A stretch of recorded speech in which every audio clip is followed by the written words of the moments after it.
Latest news updates కోసం ఇప్పుడే download చేసుకోండి మీడియా ఎఫెక్ట్స్ యాప్.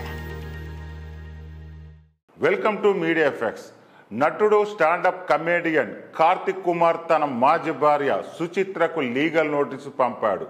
ఒక స్థానిక యూట్యూబ్ ఛానల్కి ఇచ్చిన ఇంటర్వ్యూలో సింగర్ ఆర్కే అయిన సుచిత్ర మాజీ భర్త అయిన కార్తిక్ స్వలింగ సంపర్కుడని పేర్కొంది. దీంతో ఆమెపై కార్తిక్ పరువు నష్ట కేసు వేశాడు. తన ప్రతిష్టను నష్టం కలిగించినందుకు కోర్టు పరిహారం చెల్లించాలని కోరుతూ తన న్యాయవాది ద్వారా ఆమెకు మే 16న నోటీసులు పంపాడు. మోహిని చిత్రీకరణ సమయంలో నటుడు ధనుష్తో కార్తిక్ ఉన్న సంబంధంపై తనకు అనుమానాలు ఉన్నాయని సుచిత్ర ఇంటర్వ్యూలో ఆరోపించారు. దీంతో కార్తిక్ పరువు నష్ట కేసు వేశాడు.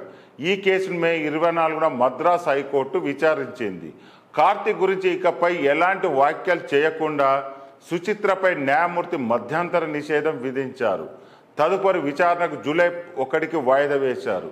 సుచిత్ర ఆరోపణలకు ప్రతిస్పందనగా కుమార్ ఇన్స్టాగ్రామ్లో ఒక వీడియోను పోస్ట్ చేశాడు. అందులో తాను స్వలింగ సంపర్కుడునైతే స్వలింగ సంపర్కుడుగానే తానేం సిగ్గుపడనని పేర్కొన్నాడు.